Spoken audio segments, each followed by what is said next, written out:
ไข่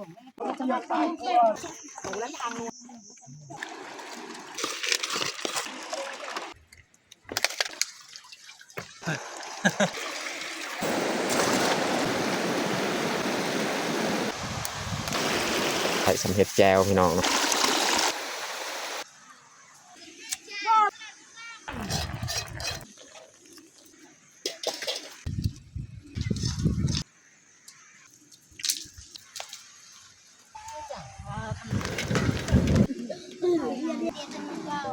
อย่าลืมกดไลค์กดแชร์และกดติดตามเด้อพี่น้องก้าวทักทายสบายดีเบิดสู่ครูสุคนเนาะยินดีตอนรับเขาสู่ซองบ่าวยึงเนาะแล้วก็สำหรับมื้อนี้แมนข่อยพาเมียลงห้วยลองหาหอนคำอันนี้ก็โดนพี่น้องเป็นปีแหละอันนี้ก็ปีหนึ่งเท่านึงเลยพาเมียลงไปหอนคำหอนทองเพราะว่ายินนะชาวบ้านเขาเจ้าลงหอนคำหอนทองเขาเจ้าว่าได้ก็เลยเฮาก็อยากไปแต่ว่าไปก็มีแต่ไปเบิ่งหมู่นี่แหละบ่าวยึงก็บ่เคยหอนทองหอนคำเนาะเมียก็เคยอยู่แต่ว่าเมียก็พักดนแหละบ่ได้ลงมาหอนทองหอนคำเนาะก็เลยมื้อนี้มีโอกาสอีกสิลองพาเมียลงหอนคำสำหรับซองอันนี้เนาะก็เป็นคลิปทำอิฐหรือว่าคลิปแรกที่ข่อยพาเมียลงหอนคำหอนทองเนาะแล้วก็ส่วนทางหน้าหันเสียงดังก็แม่นชาวบ้านบ้านเฮาเนาะเขาเจ้าลงจากบ้านหรือว่าย่างจากบ้านเขาเจ้ามาเอาโฮมอยู่นี่แหละบอนจุดนี้แหละหลังจากนี้เขาก็สิย่างต่ออีกไปห้วยแต่นี่ก็ยังไกลแต่ว่าบ่าวยึงกับเมียนี่เอารถมาฮอดนี่แหละนี่เอาไว้อยู่นี่รถแล้วก็แต่นี่แม่นเฮาย่างต่ออีกจากห้วยก็ยังไกลอยู่น่าจะประมาณได้30 นาทีอีกเขาย่างจากนี่ฮอดห้วยเนาะโอเคไม่แต่ทุกคนติดตามเบิ่งติดตามชมเนาะกับบรรยากาศมื้อนี้เนาะเฮาสิพาเมียลงหอนคำหอนทองตามห้วยเนาะห้วยก็แม่นห้วยน้ำขุ่นตลอดเนาะพี่น้องก็เห็นเฮาไปมื้อวานนี่แหละเฮาลงหาปลากับน้ำขุ่นแต่ว่าน้ำที่เฮาไปหอนทองนี่เป็นน้ำที่ลายค่อนข้างลายแน่เพราะมี2สายโฮมกับกันมันลายบ่อะไรห่างแต่ทุกคนติดตามเบิ่งติดตามชมกับพวกเฮาได้ยาวๆเลยคุณชาวบ้านก็กำลังแห่ยางมาแล้วก็อยู่นี่อีกจำนวนหนึ่งนี่ก็เจ้านั่งท่าให้มันมาครบคนแล้วจึงพากันไปต่อ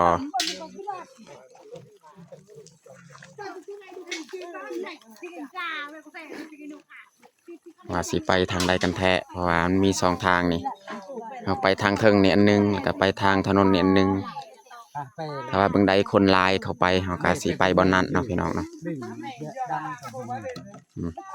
มันมีทางทางนี้ขึ้นเทิงอีกแล้วก็ทางลงหลุม2ทาง2บ่อนไปหอนคำหอนทองเนาะ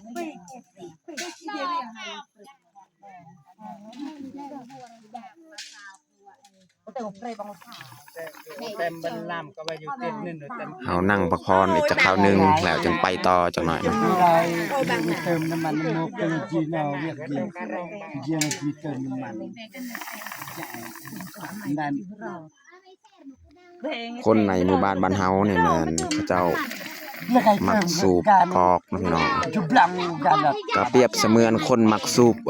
บุหรี่นี่แหละก็คือบุหรี่เนี่ยคนมักสูบบุหรี่อยู่บ้านเฮาก็มักสูบกอกแบบนี้แหละพี่น้องแต่ว่าคนรุ่นใหม่นี่ก็จะบ่ค่อยได้สูบปานใดเรียกง่ายมาให้เติมน้ำมันให้ง่ายเติมให้เป็นรถนี่400,000นะหายจังเยอะ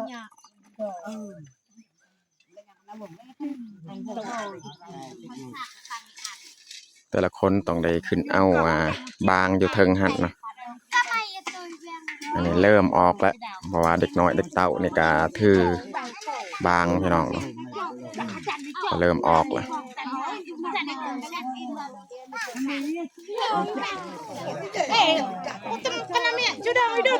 เขาไปทางลุ่มนี่ทางเทิงนี่บ่มีคนไปนะ ถ้าว่าบอนใดคนไปหลายก็สู้คนก็อยากไปบอนคนหลายนี่แหละไปทั้งถึงคนบ่หลายเขาบ่อยากไปคือกันมันเงียบสงัดก็เลยไปบอนกลุ่มคนหลายๆนี่แหละว่าอ้ำก็เราเล็งดงกระดก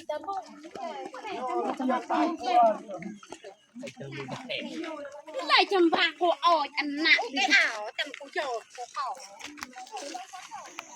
mò cho mình đám mò cái này cũng chơi với bình chọc cái nhật cái ngày còn này sẽ đấy ngay cũng mừng cái đầu chất cái tem anh này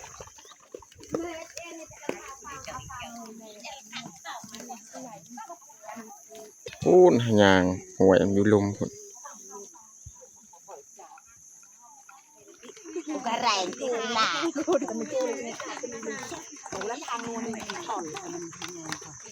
mà đây nhé như cái nó còn lấy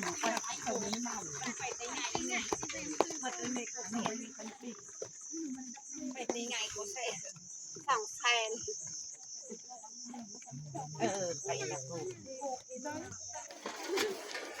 ตอนนี้ก็เรียบร้อยเมียเอาบางนี่เอาไว้อยู่เทิงคุณพี่น้องเอากระสีย่างไปพูดอยู่เทิงนี่หอตำเซแหละนี่กระสีย่างไปนึ่งอยู่เทิงกับหอดละแต่ละคนนี่เอาบางเอาไว้อยู่เทิงหัน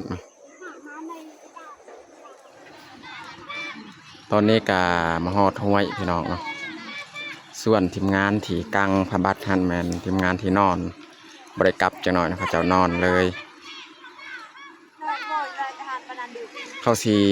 ข้ามห้วยนี่ไปฮอนเบื้องหันฝากเบื้องหันนะแต่ว่าก็มีคือกันฝากเบื้องนี้ก็มีคนฮอนนี่ฮอนเบื้องนี้จำนวนหนึ่งนี่ไปทางนั้นอีก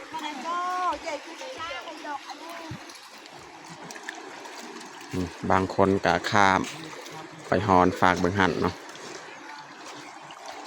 ฝากเบื้องนี้ก็มีคนฮอนฝากเบื้องนี้ jemput lah pengen di daw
ตอนนี้เขากำลังข้ามพี่น้อง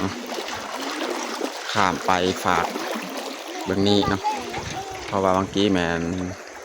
เขาอยู่เบื้องหันเนาะเห็นเขาเจ้ามาฮอนฝากเบื้องนี้ลายเขาข้ามอีก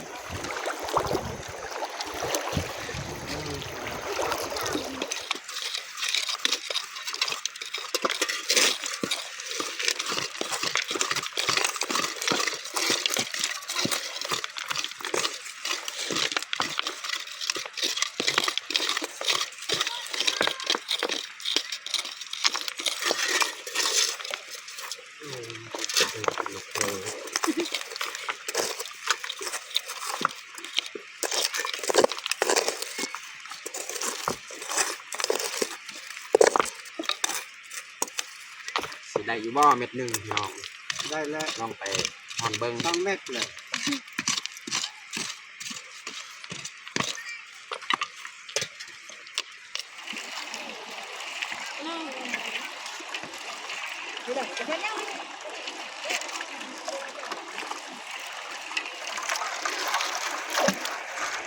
เขาจะสร้างออก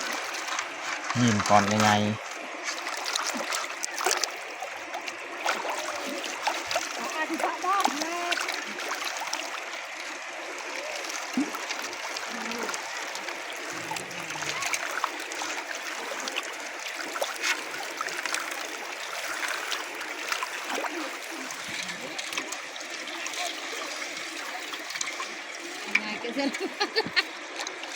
Jangan ledak apa.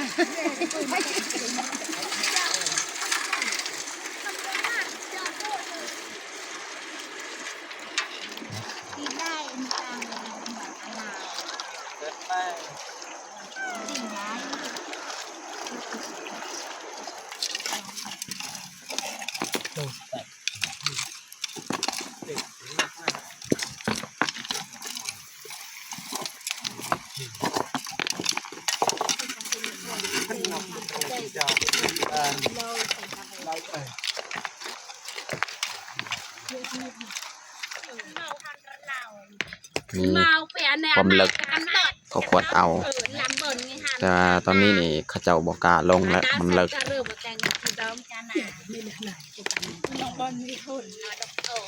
เขาบอกกล้าลงแล้วเป็นสีขวดเอาทางนอกนี่แหละนี่ ได้นอนก็ได้เนาะนอนรถที่ดักหยาบสะอาดเราหยาบต้องเป็นปลาอะไรดู Chọc chọc ở bên kia. Cái chọc ở bên kia ổ ở nhà mình. Cái chọc ở bên mặt đi lâu.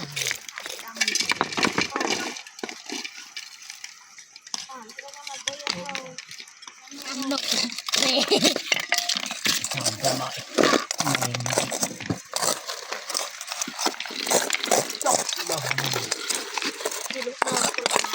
คนสู้ญาติกดเอาขี้ทรายขี้ดิน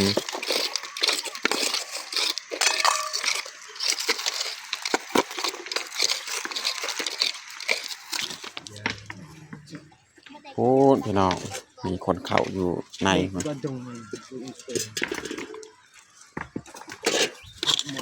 เข้าเทอละคนเทอละคนแล้ว รับผิดชอบ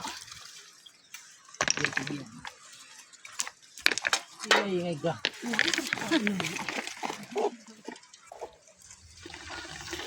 เลิกสุดๆเลยพี่น้องเขาขวดนี่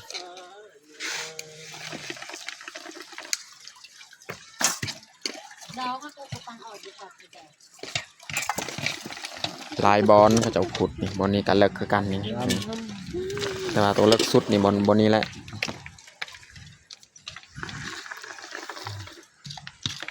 ดับยังตัวอย่าง ต้องได้ตักน้ำออกน้ำ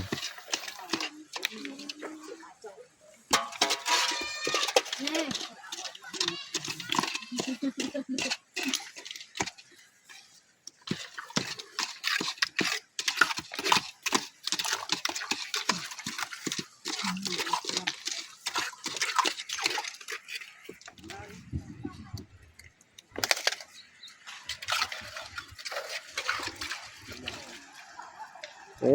พี่น้องเอ้ยกึ่งได้อยู่บ่นี่ได้บ่โอ้หินก้อนขนาดใหญ่นี่สิไปกึ่งได้นี่ เป็นไงพอด ถ้าว่ากึ่งได้นี่น่าจะมีคำอยู่ลุม ทำเพิ่งได้ไม่ได้อยู่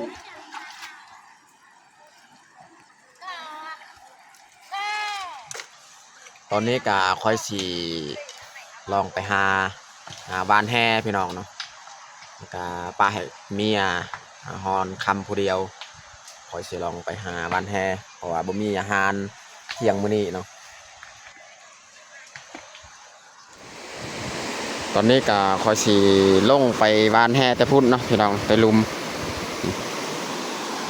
ค่อยสิปะกระทงอยู่นี่แหละกระทงแล้วก็สิลงวานไปลุมหั่นเนาะนี่แห่ของเฮา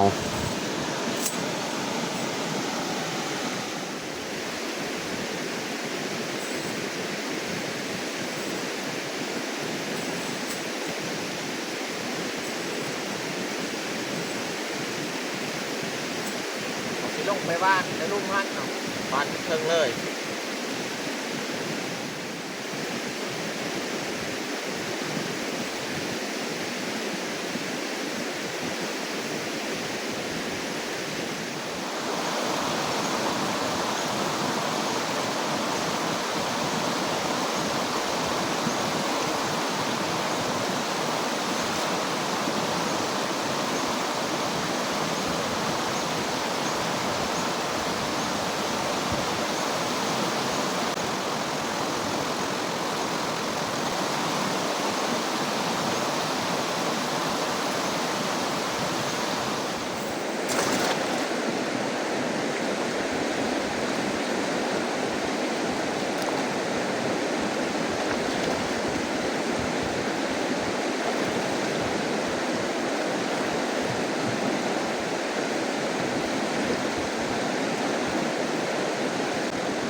นี่พี่น้องปลาแกนแดง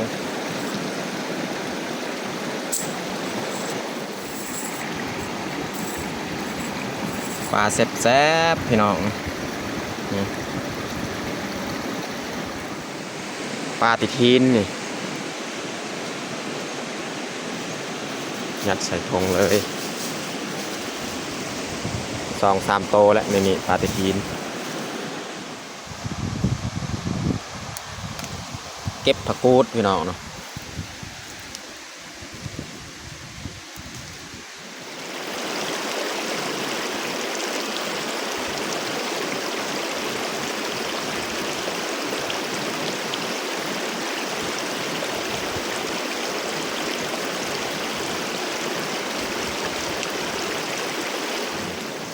ได้2-3 โตและปลานะพี่น้องนี่ปลาแซ่บๆปลาเคี่ยงปลาแกนแดงนะงัดใส่ผักกูดพี่น้อง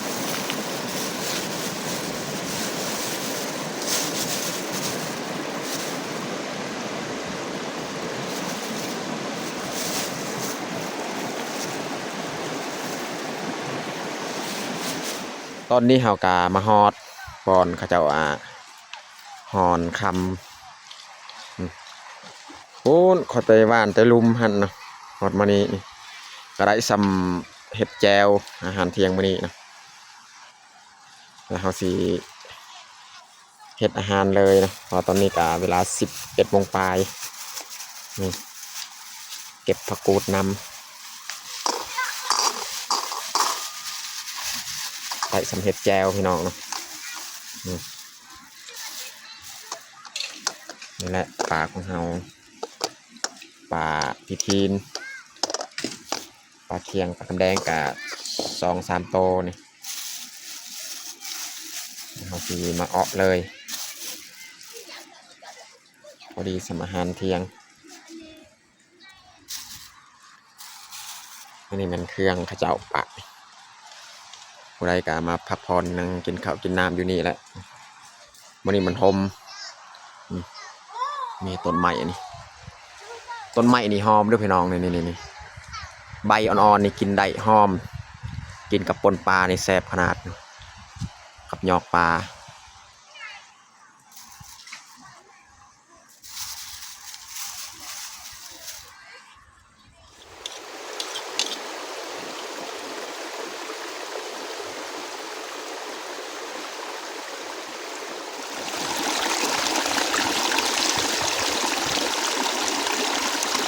ปาดใส่มันออกพี่น้องใส่อันนี้ก็กินคือกันแต่ว่ามันคมแซ่บพี่น้อง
เราจะดั้งบนนี้เลยพี่น้องเนาะสบายเราเอาถ้วยนี่ค้างไว้อยู่นี่แหละก็ดังไฟเตลุม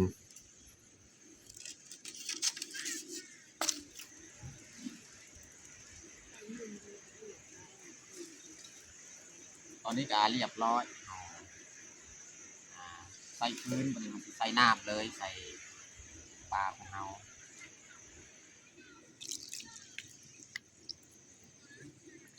ใส่น้ำก่อนพี่น้องเนาะเอาสิอ้อเนาะเพราะว่าคนหลายคนบางทีเราก็สิได้กินจำละเล็กน้อยนี่เราใส่น้ำแล้วบัดนี้เราสิจูดไฟบัดนี้ ไม่ได้เลยหน่อย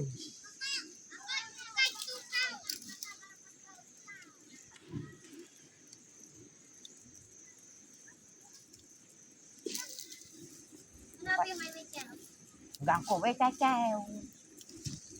กูจะไงเจ้า จะนำบัดน้ำฟดเขาสิเอาเครื่องปรุงมาใส่เลยเนาะแล้วก็จังใส่ผักกูดจะหน่อยผักกูดที่เขาเก็บแหละเฮ็ดแบบสูตรง่ายๆพี่น้องเนาะอยู่ป่าอยู่ห้วยกับแบบนี้แหละ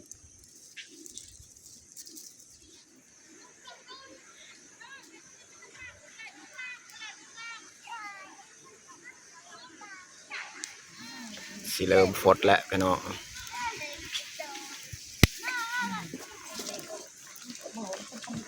ไม่ได้เขาสีปรุงเลยพี่น้องเนาะใส่แจวใส่ผงนัวใส่เกลือใส่พริกกระเทียม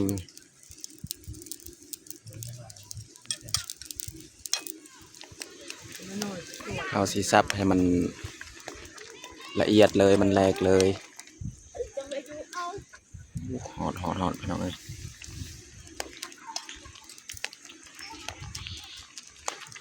เฮ็ดแบบ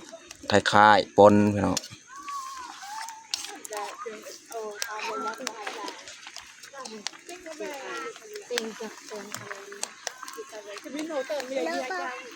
ไม่ได้เขาสีใส่ผักกูดอีกใส่ซอยผักกูด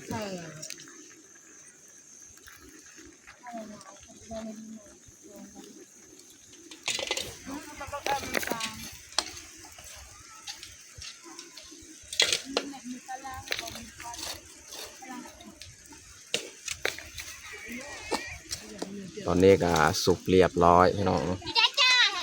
สุดท้ายนี่เขาจะใส่หอมบัวเรียบร้อยพี่น้องเปาะหรือว่าป้นก็เห็ดพี่น้องย่านบ่พอกินพี่น้องเขาก็เลยเห็ดแบบนี้สับให้มันมุนๆพอได้จำน้ำจำใน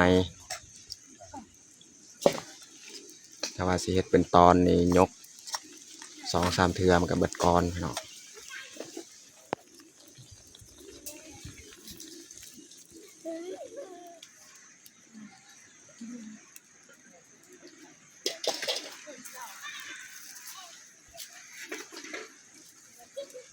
ตอนนี้ก็เรียบร้อยเขาแต่งข้าวของเขาออกปลาใส่ผักกูดแล้วก็มีข้าวห่อจากบ้านแล้วก็นี่แหละนี่ใบนี่แหละหอมสุดแล้วก็เฮาสีแกมเลยกับใบนี่แหละ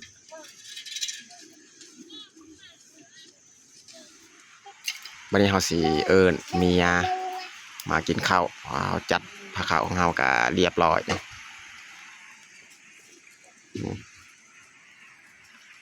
พอเมียนี่ฮอนคำเฮายืงกันแต่ฮอนบางกี้แหละตอนเช้าบางกี้แล้วก็ไปหากินหายากันเฮ็ดอาหารแล้วจึงเมียมากินข้าวบ้านนี้มาทุกคนมากินข้าวเที่ยงน้ำกันเดี๋ยวเขาก็ไปฮอนพุดอยู่เถิงไป บางทีนี่แม่เท่าน่าจะกินข้าวแล้วตอนไปเอิญดูน้องๆเท่านี้แต่ว่าเขากับบางคนกินข้าวแล้วเพราะว่าบางนึงเฮ็ดอาหารนี่โดนจะกินข้าวแล้วเขาบ่มากินน้ำ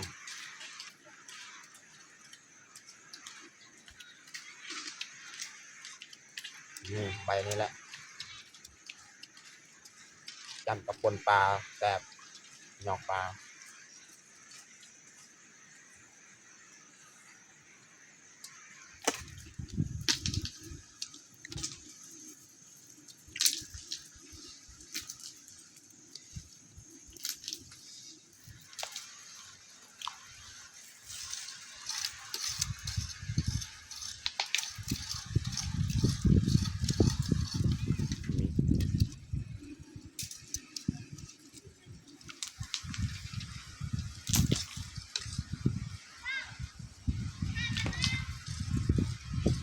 ใบอันนี้เนี่ยใครบ่ฮู้ว่าปลาลาวเพิ่นเอิ้นใบหยัง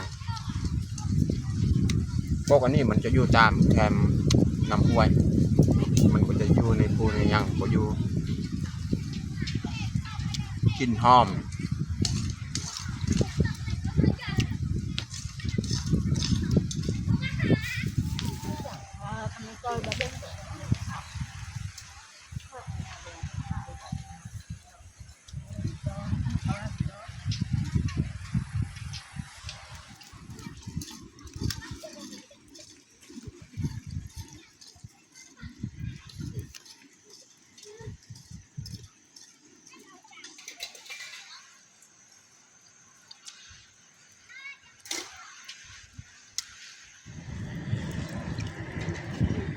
เม็ดน้อยๆพี่น้องนี่เม็ดสำตาแมงมุมนี่ Dùng hạt ra dân đồ ไหนจามยังดอกบ่ยังดอก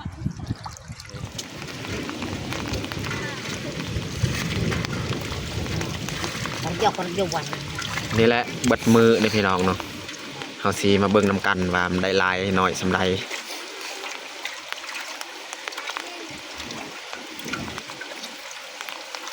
Mà này Thầy lấy Ê nô Thì tên sẽ hạ hào này นี่พี่น้อง Mày không phải เบิดมือนี่ได้แต่สำนี้แหละ Ê nô ta vô Không phải tas Đi lấy thì ta về Ngày một con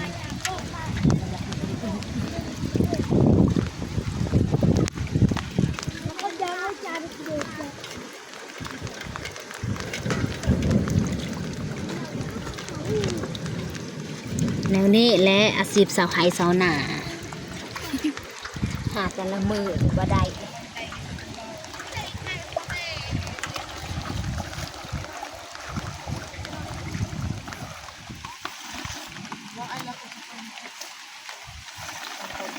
อันนี้เขาจะเอา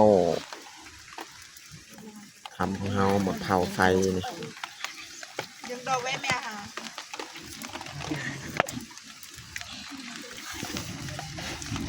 เล็กน้อยจีกินหมักแข่งคมพี่น้องเห็นบ่นี่เบิดมือนี่ได้สำนีแล้วพี่น้องนี่เมียยัดไว้ใส่ขวดเรียบร้อย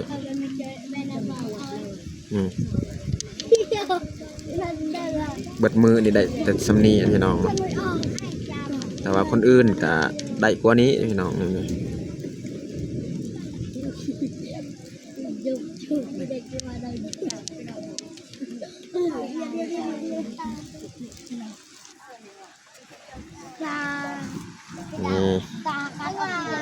ทีมงานหอนคำเลยแมนมานั่งฟิงไฟเพราะว่าฝนตกพี่น้องเมื่อกี้หลังจากเขากินข้าวกินน้ำพอดีมืดครึมเลยฝนตก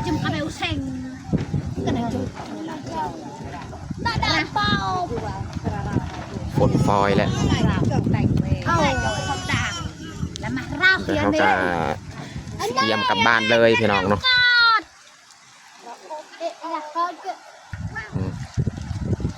ฝน